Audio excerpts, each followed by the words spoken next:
Hey everybody, I'm Bobby Tonelli with Tech360.tv, back with another smartphone review. Now this phone actually caught a lot of us by surprise in a very good way. This is the Huawei P20 Pro. Now, when this phone was sort of getting leaked out into the press, everybody thought it was going to be, okay, 3 cameras, it's going to be a gimmick, what's this going to be about? But then when they did the official announcement, you saw the image quality out of this phone. You realize Huawei really stepped up their game and really probably made one of the most important smartphones of the last couple of years with the technology they put into this. All right, let's talk about the features of this phone. First off, we got a 6.1-inch high-resolution display. It rivals the other Android phones out there on the market. It looks great, it's clear, it's sharp, great color reproduction. You've got a 4,000 milliamp battery in this. That's enough power to get you through it a day and a half easily on this phone. You've got 6 gigabytes of RAM, 128 gigabytes of onboard storage, no external memory slot on this, so you're stuck with 128. You've got great sound quality coming from the speakers top and bottom, as well as you got the Kirin 970 processor in this, so it's very fast with AI built into this. So you've got a processor that rivals the other Snapdragons and Exynos and A11s out there, so no issues with that at all. Another thing I like about the phone is the face unlock feature. Now, we've seen this in the iPhone 10, and it works really well. I don't know if Huawei's is more secure or not. I don't know, to be honest with you, but it is crazy fast. You feel like your phone's not even locked sometimes. It just registers your face so quick. It does it with glasses on. It does it in the pitch black. It works really well. But let's talk about the star of the show, the camera. This camera is something special. Now, as I mentioned, you got a 40 megapixel color shooter on this, a 20 megapixel monochrome shooter, and an 8 megapixel zoom shooter on this. And you've got a color temperature reader on the back of this as well. So it reads the color temperature in various scenes to give you the most accurate shot. Here's the thing about smartphone technology, right? We're seeing a lot of megapixels these days, but a lot of these smartphone manufacturers haven't put a larger sensor.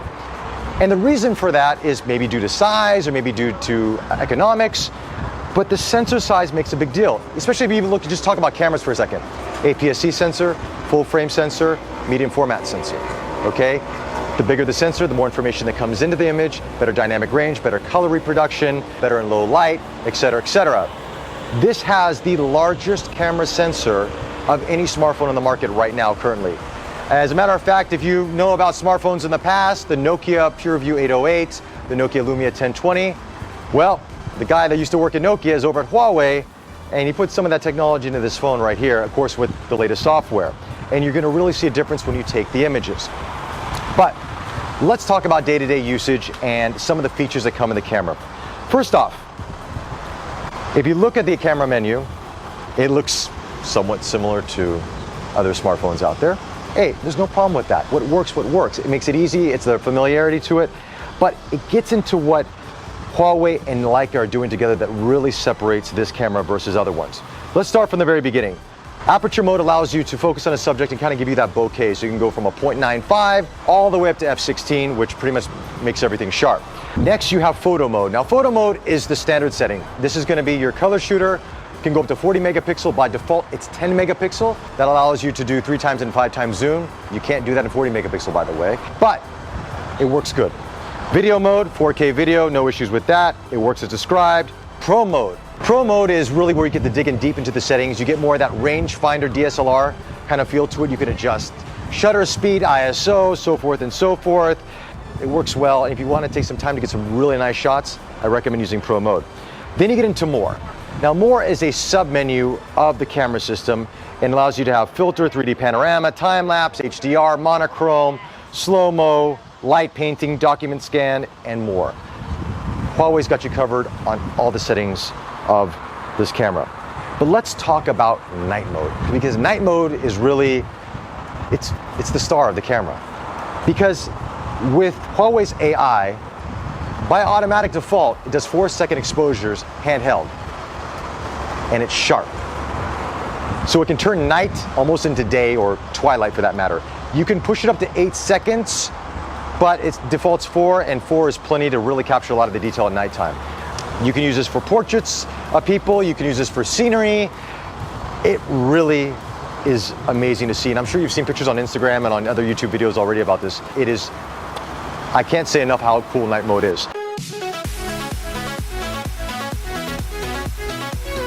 Now, talking about the camera, there is something I do have to highlight. Now, even though you have a 40, a 20, and an 8 megapixel shooter on this, by default, everything's set to 10 megapixels. You can set the photo and pro mode to 40 megapixels and raw shooting. But the other modes, aperture, night, portrait, all default to 10 megapixels. I wish Huawei would allow a software update to maximize the megapixels that they offer, because they're offering a large amount of megapixels, but in reality, you're not be able to shoot that much.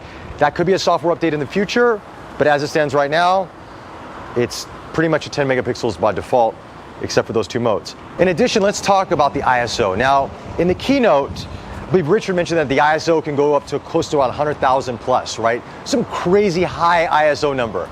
Now, we're hearing that there's gonna be a software update in the future, but as it stands of April 9th, the day we're shooting this video, it only goes up to 3,200. But nonetheless, if you're shooting low light with night mode, you don't need to worry about it. You're more than covered. So that's pretty much the features of the camera. I would say this phone could actually be a point and shoot camera, first and foremost, with the ability to upload to social media secondary. I mean, it's that powerful of a camera. I would venture to say it's probably one of the best smartphone cameras we've seen in the last year plus. Comes closest to it is the Pixel 2 and the iPhone 10 and the Samsung S9 Plus right in there, but Huawei's got everyone beat right now currently, in my personal opinion.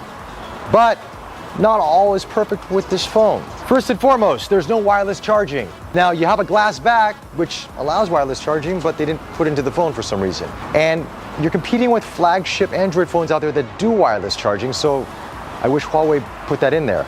Also, you only get up to 128 gigabytes of onboard storage with no external memory slot. Now, other smartphones out there in this price point have 256. Now, Huawei wants to compete with these guys, but they're only giving 128. Now, they do offer 256 and 512 in the Mate RS, which is their really premium version of the P20 Pro, but it costs a lot more money. Also, one thing I don't like about it is the back is glass, but it's slippery. I don't know what kind of coating they put on it, but it feels really slick in the hands. I would recommend the first thing you do is get a case or getting a skin or a cover immediately so you don't drop this phone. It's glass, it will break. Talking about something that I feel could be improved is the design of EMUI. Now, EMUI is Huawei's skin on top of Android, and for the most part, they keep it pretty plain. Actually, they've done a better job with this version than they have with previous versions, but to me, it's missing a little bit of that polish, just a little bit to keep it up with the other major manufacturers out there. I mean, some people might like it, some people might not even notice it, but to me, I just notice a little bit difference. And I think with such a beautifully designed phone with so many great features, that extra polish would have just made it a little bit better. You know what I'm talking about. Okay, to wrap up this review, here are the three things I like and maybe dislike about the P20 Pro. First thing I like about this phone is the camera. It's stellar. This is a game changer. Second thing is the design. It's beautifully made, ergonomic, it's sleek. The twilight color, by the way, is really something to see in person. And the third thing is battery life. This thing will last you a day and a half easily. And a bonus is the face unlock. It's really that fast. You should try it. Now, things I might not like about this phone. First off, you only get 128 gigabytes of onboard storage. Not a deal breaker, but if you want to compete with the big boys, you gotta kind of match them in the storage capacity area. Second thing, no wireless charging. With the charging speed of this phone, how fast it charges, you don't need it, but it's nice to have as an option, especially with the glass back. And the third thing is the polish of EMUI. Even though it's a lot better than the previous versions, that little extra polish would have made it just a bit better. But overall, this is a very good phone. The AI in it, the software, the image quality. I mean, Huawei has really outdone themselves. This is the best phone Huawei's made to date, and probably one of the best Android phones, at least in the first half of 2018. So do yourself a favor, check out this phone, especially if you like photography. So with that, leave your comments below, follow us on Facebook, subscribe to us on YouTube. Any questions you have, feel free to ask us, we'll be glad to answer them. Until the next one, take care.